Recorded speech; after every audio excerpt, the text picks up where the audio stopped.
Hello, everyone, and welcome to the Safest Social Media Show.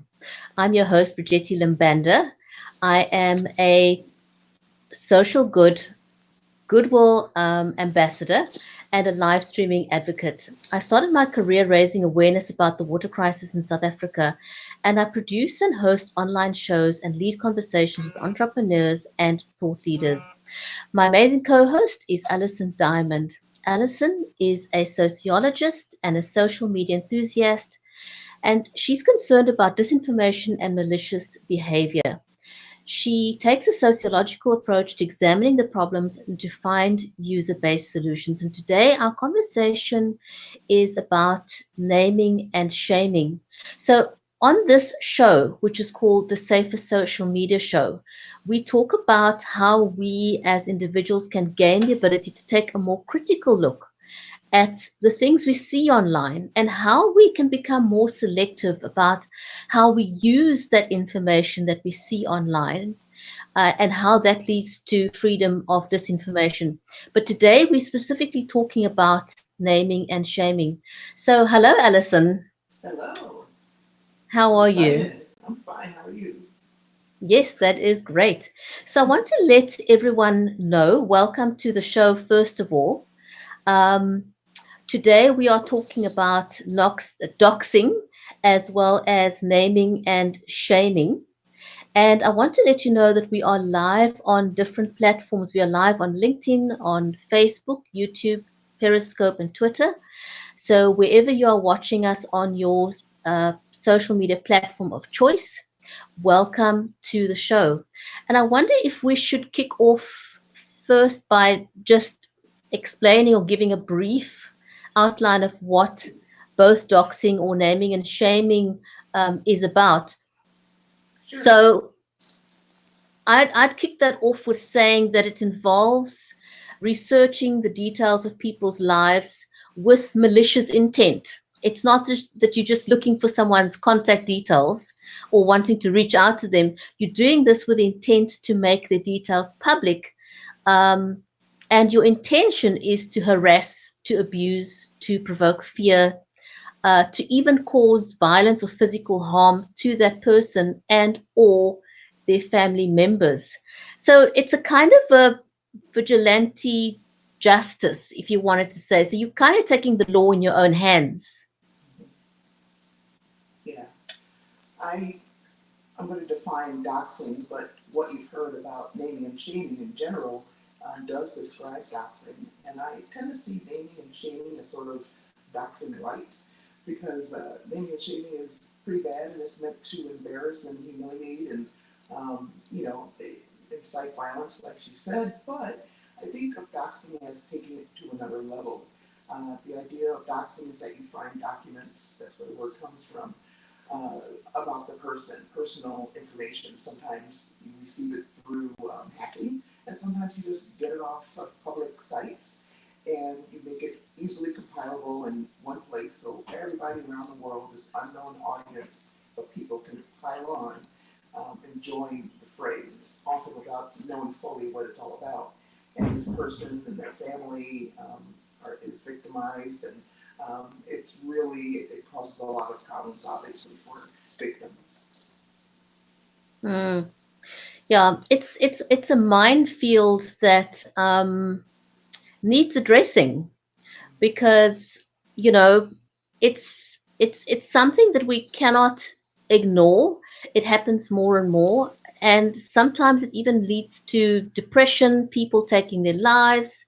And so I think one needs to discuss whether we as individuals need to do something about it, whether it's okay, should we wait for legislation.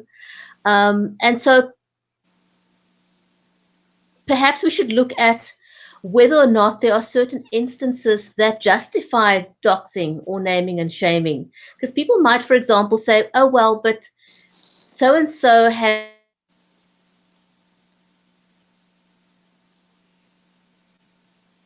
I think I lost you. I don't know if anyone can hear me, but I've lost Bridgetti. Bridgetti is in Johannesburg. She's pretty far, and she's also pretty late in the evening there. It's about 10:30.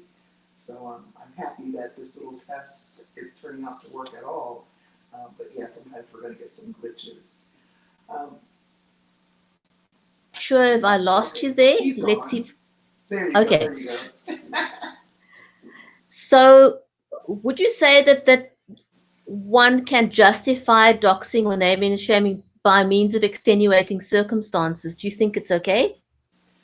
Um, Gosh, I don't like the practice, although I think the only way that I would support it is for reasons where all of us are affected by it. For example, for transparency in government, if there are things that we need to know, then and the government is unwilling to provide that information, and we have the legal right and the moral right to know it, then I don't have a problem with it being leaked or however it's done.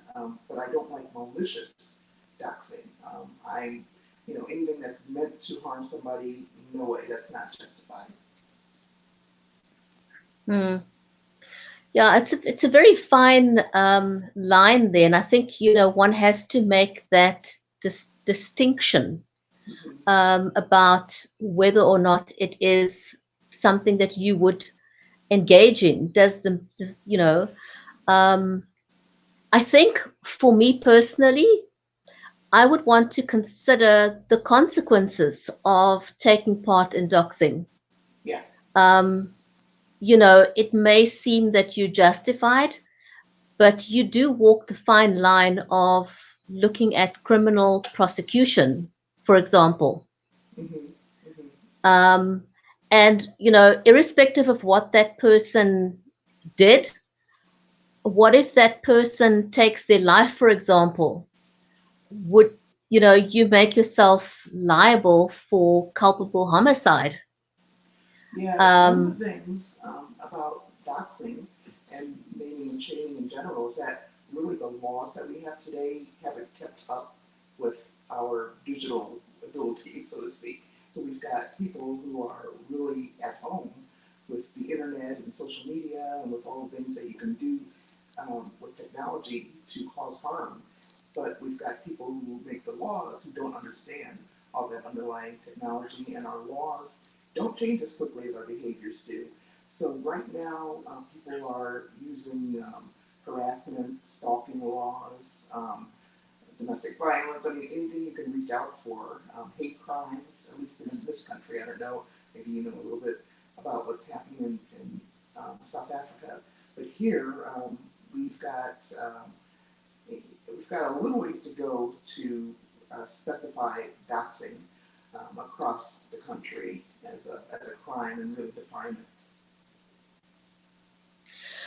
I think that's probably an issue worldwide that there isn't a, it's not well enough defined or well enough or documented well enough.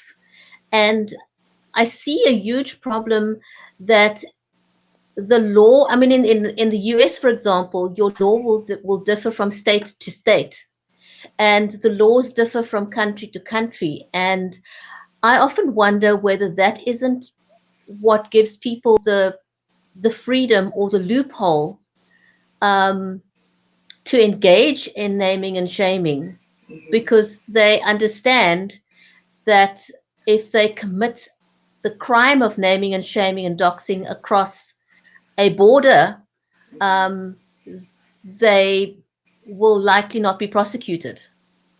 Yeah, there are ways that the current laws, can be exploited because they don't uh, match the crime exactly, or they may be overreaching. So yeah, these loopholes are abused. So yeah, we have a ways to go, and we have to rely on the pre-digital era laws and any kind of amendments that have come along. But yeah, unfortunately, we don't really have a unified way of addressing doxing or naming and shaming. So on our Twitter chat, we did ask people what they thought should be done, and you actually had a response. I don't know if you can remember right offhand. I'm trying to look at our Twitter chat and pull up some things. But we did put it out there to people what you think should be done if there were legislation against doxing, what would be an adequate punishment? Well, to me, there's one of the things I would suggest is, depending on the severity of the offense, is taking away that person's ability to be on social media entirely, either for a period of time or permanently, if it's severe enough.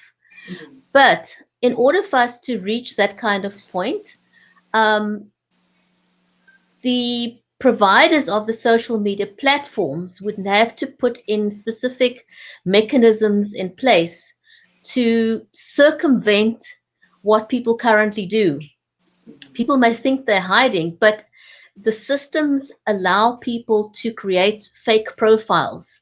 Mm-hmm.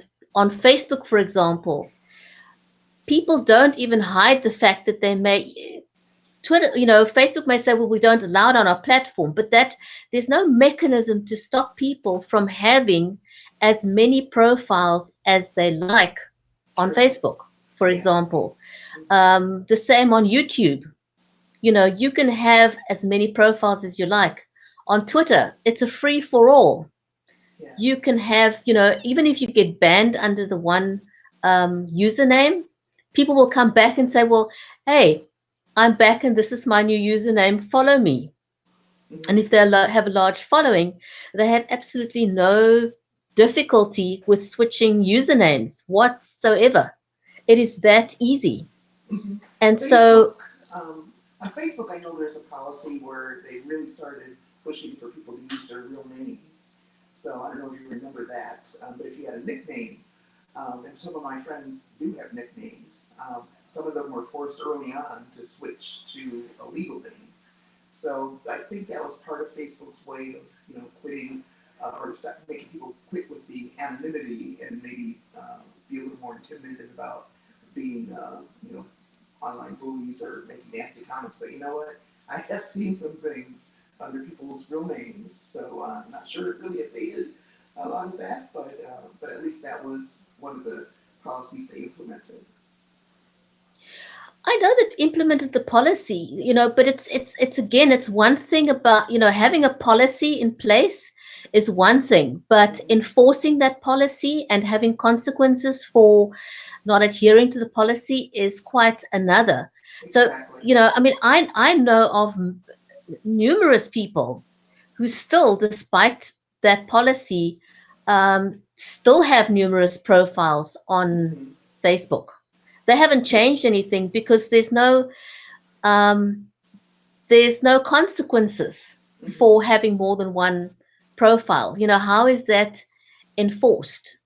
Right. You Right. can use any combination of anything and make up a profile on Facebook because it's not linked to your ID or your social security. It's not linked to anything. There's no mechanism of checking um, to say, who you say you are. Well, they can't even check their age. So we have a lot of people who are underage, I think it's 13 or 12 for Facebook, who just say they're older, so they can see everything. And that's common on YouTube as well. So, yeah. And the other problem is that the platforms don't evenly apply their policies to everyone. So, we just had this battle going on YouTube with the person who was gay bashing. And YouTube says, well, that's those are opinions. Those are strong opinions, not hate speech, right? And then you've got on Facebook and Twitter the controversy over the doctored videos that were, that was used to make, well, here in the United States, I know I'm being specific to what's happening here, but doctoring the videos and using it politically against the Democrats. And Facebook would not take it down. They said that they limited its reach. And then a new doctored video, a deepfake video, came out with um, Zuckerberg as the target. And so everybody was wondering, are you going to leave that video up too? And they kind of had to, because they have to be fair. But yeah, I mean, how are these platforms even going to keep up with different ways that people use technology to harm others? Hmm.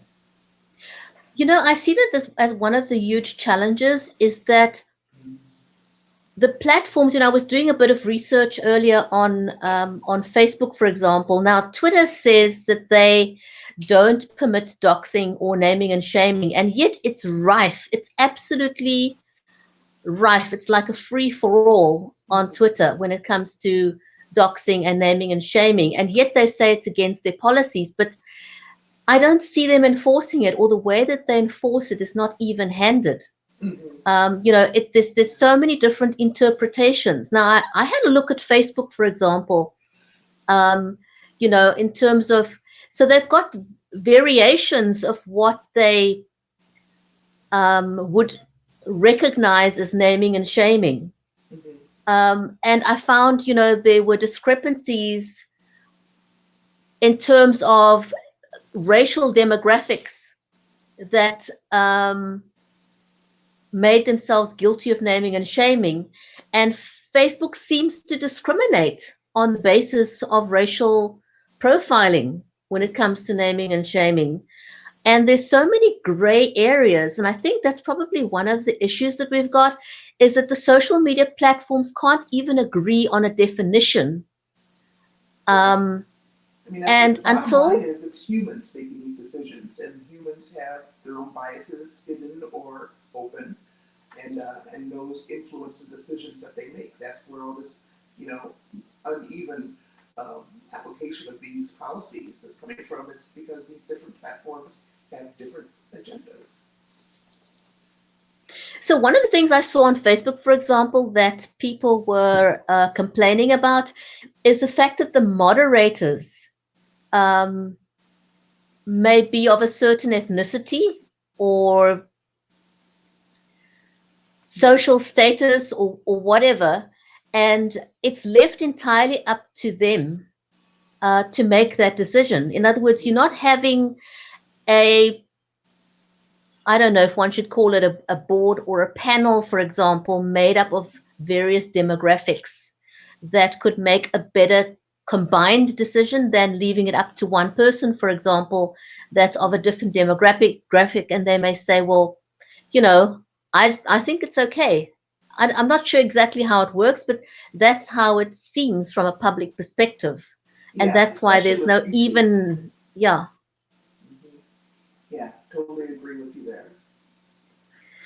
Yeah. Anyway, I think we need to work towards something needs to change because this current status quo is not working for us. So an interesting thing is if you were caught doxing or naming and shaming, and you actually made yourself criminally liable, um, you cannot escape the consequences. And I think that is one thing that you need to consider, Mm-hmm. that there may be legal consequences because we talked about this last week as well, Yeah. and again I want to reiterate that I do believe that Facebook does need to take, and I know I'm harping on one social media platform, but I believe that they conditioned us to like and share too quickly. We've Mm-hmm. been conditioned over a period of time to do that, and so people don't take a second to think about the consequences. Yeah, We're too that's quick true. on liking and sharing, and once you've done that, I think an aspect that we forget about the internet is that it's so easy to screenshot anything and everything. So even if you um, decide to delete that tweet, or you decide to delete that Facebook post, chances are high that someone out there have screenshot your post or your tweet Right. already. Mm-hmm. And so perhaps that leads into another question of, how do we keep safe online? Would you say? What are some of the things that we could do to keep ourselves safe? Well, obviously we can't control what other people do to us, but what we can do now is take a look at all the profiles that we have on different platforms. If you ever use Twitter, if you ever use MySpace, if you were ever on Hello, if you were ever, and even platforms you just forgot that you used to be interested in, go back and see if you can log into those. If you can't, recover your password, delete those profiles if you're not using them. The idea is to get rid of anything that is not needed by you. You can always recreate a profile if you want to, but get rid of anything you're not using. I would also go back and look at past posts. Maybe you were a little too forthcoming about your personal data. We've talked about this before, where for fun, your friend might post a list of questions online. What's your favorite this? What's the street you grew up on? All that's kind of fun until somebody uses it and knows your personal information and can use it as part of an attack. And it doesn't have to be for doxing. I mean, just knowing those things gives people enough information to try to get into your account, because these accounts use questions like, what street did you grow up on? What is your mother's maiden name?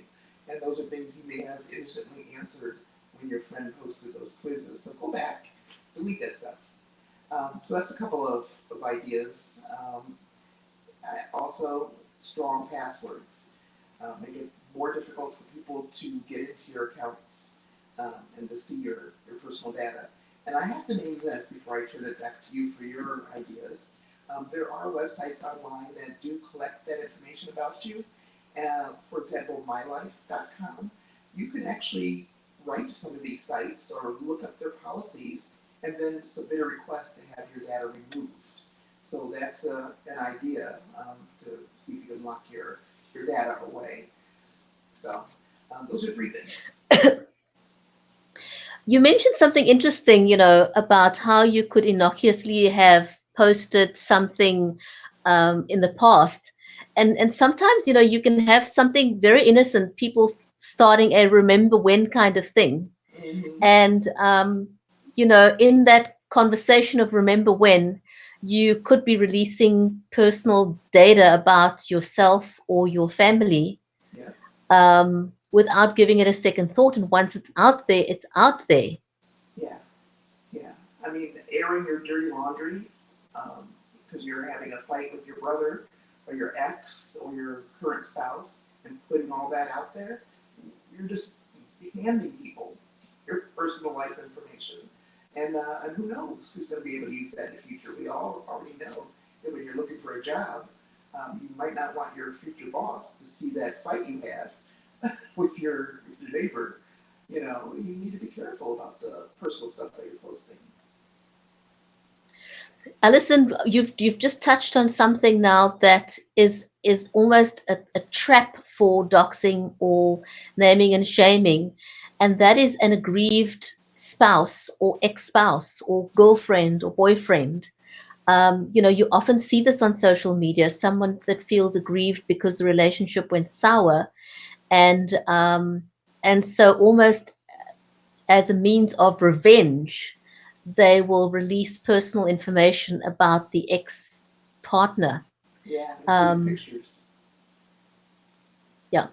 And it can get incredibly nasty. And I think very often in the heat of the moment, you may not think about how that could affect you personally, you know, for that job promotion, for example, Mm-hmm.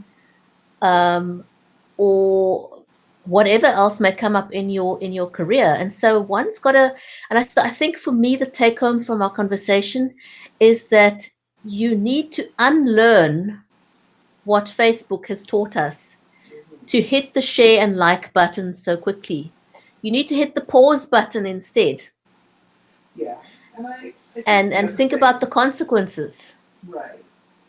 I also think that your tone and the things that you find worth saying, you need to think about twice. A lot of us, myself included, will have a knee-jerk reaction in a group, maybe a Facebook group where you're talking about whatever, and somebody says something you don't like, or they say something insulting, and so you insult that person back without, it's so easy to do. Just hit the comment, just hit reply.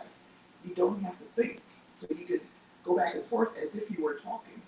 And we forget that we always have that choice pause. You don't have to post, and we could delete it. It doesn't have to be there forever. Delete it if you've said something. But think about what you do and say before you do it. Because just because Facebook says you can do it and encourages you to do it doesn't mean it's in your best interest. I think that's kind of a light bulb point there. Just because something is legal doesn't mean it's morally right, or it doesn't mean that it will abscond you from the consequences Exactly. Of your actions. And so, whether or not a platform permits something or allows something to happen will also not free you from the consequences. So if Facebook has permitted a post to go through that causes harm, or Twitter, or YouTube, whatever, but if that results in harm to another person and you become criminally liable, it's very likely that the platform isn't going to offer you blanket kind of protection and pay, to keep you out of jail or free you from the consequences. Yeah. So I think we need to sit back and realize that whatever we do at the end of the day, we can and will be held responsible in our personal capacity. Mm-hmm. Definitely. And those are real people at the other end. It's easy to just see them as a smart aleck name or a nickname or something, and attack the person for that name, because the person has a different political view or, something like that. And we do that all the time because the name is provocative. They do it on purpose, and they're there to kind of incite something. And so we respond, oh, you probably like so-and-so. You're probably a blah, blah, blah. We've all seen that. And then before you know it, it's back and forth about nothing. You don't even know each other. So we've been taught by social media to have those kind of interactions. Not, this wasn't the intention, but that's what it's become. I think you've kind of just, reminded me about an aspect that we may not think about often is the fact that because we are not forced to show our real pictures on social media, people hide behind avatars and any picture of their choice. They even steal someone else's image these days, Oh and that yeah, happens. catfish. Yeah, that happens every single day.